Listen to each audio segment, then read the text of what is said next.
Hey, what's going on out there, everybody? This is Sammy Leggy here representing Team JVS, here to give you guys a review straight from Tribeca Film Festival 2023. I had the honor of being able to go to New York and go and check out the film festival this previous week, and it ends on the 18th. So we got a lot more footage coming. So make sure you're already liking, subscribing, putting the push notification button because you don't want to miss our content that we have coming up.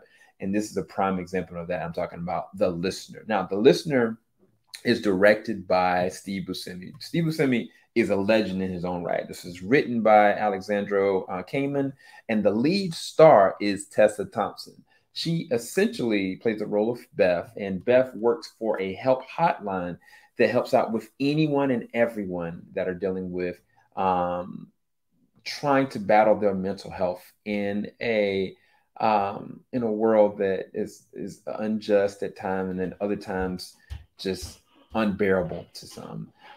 Tessa Thompson was phenomenal in this, just making that very plain and very clear, because the thing about it is the whole entire time, it's just her. And I know some people have seen the Jake Gyllenhaal movie that came out on Netflix, similar things where he kind of was helping out with kind of a call center, but this is a lot more intimate. Every single call that she's on, you feel the life of every single person that's acting it coming through. Like, it's kind of like if you know for a fact you've got like two of your friends. One friend is dealing with existential crisis, and the other one is in the hospital for some reason. And you're trying to be emotionally supportive for one is still in the existential crisis, and the other one you're trying to be empathetic to their needs. Just doing those two conversations can be very draining. You can impart a lot of their burden onto yourself, and just think about that through the entirety of the film. Now, this is where I give her all the credit, because the truth of the matter is, without her like emotionally invested in this cannot work. It can't function the whole entire time, whether it is her mannerisms, whether her attentiveness to each call and how dedicated she is, or even in the off time where she's not talking to people on the call, where she's kind of rubbing something or playing with her pen or drawing or sketching or going outside, tempted by using cigarettes or doing something else. The whole entire movie, you're really trying to see her balance and navigate through the emotional turmoil of all these souls that she's tasked herself with trying to be there for. And it is an inspiration, in my opinion, because the thing about coming out of a pandemic that we're still coming out of, it damaged a lot of people. A lot of people lost their jobs. A lot of people lost their health. A lot of people lost family members. And it was kind of like, how do you move forward with that?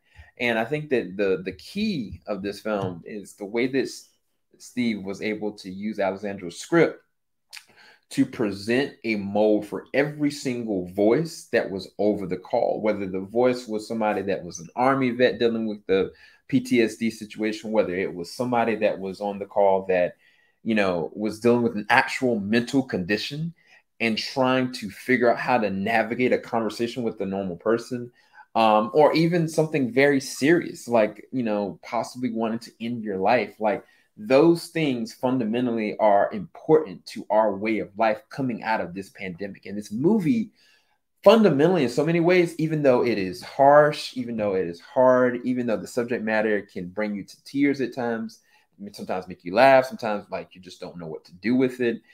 It's very important because it validates people's circumstance. One of the biggest things that I'll say about this film is that everybody's gone through something, right? And this woman, Beth, even though she's got her own problems, even though she's going through her own stuff, has decided to put herself emotionally in harm's way to be able to navigate people's emotions throughout the course of this film. And I really do think it's an amazing film. The actors in this is amazing.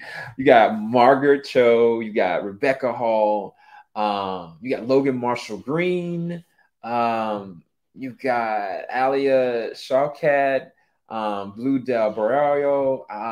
You got Ricky Velez that I was able to actually talk to for a little bit, and so many other, Bobby Soto. So there's a lot of amazing talent behind these voices. But I think that it's not just how talented the actors are, it's the way that Steve and Tessa were able to take pen to paper, voice to emotion, and allow it to transcend from somebody daring to want to be there for someone else. And it's a beautiful thing. I was grateful for being able to again talk to Steve. I'll post up some of those interviews and discussions a little bit later on. But this is a movie I think is so important because I think the movie Mass is a good example of how you can take just one location and just conversations to allow a real fleshed out story, movie, and a point. Whereas this is not a conventional movie. It's not like, oh, okay, she's going to go out, go on dates and do this, or you're going to get a piece of her past or stuff like that. Like, you're not going to see her anywhere except for in this house. It's just that.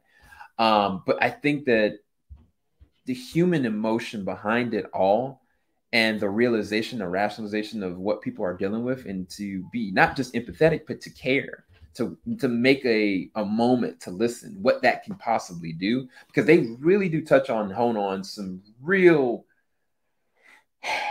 mortality questions, an ethical perspective on life, death, happiness, joy, mental health. Like, it's all there in this film in so many different ways if you really do pay attention to it. So highly recommend you go and check out The Listener, one of the better films I've seen at Tribeca, and I don't want you to miss it. Easily A- to B+ for me. And I've got a lot more content coming, so make sure you stay tuned. Keep it locked. JVS, we ain't gonna stop.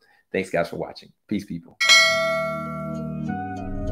Filing out the top of I can see the skyline, 50 mile radius on my timeline. Ain't nothing on my mind. Oh Lord.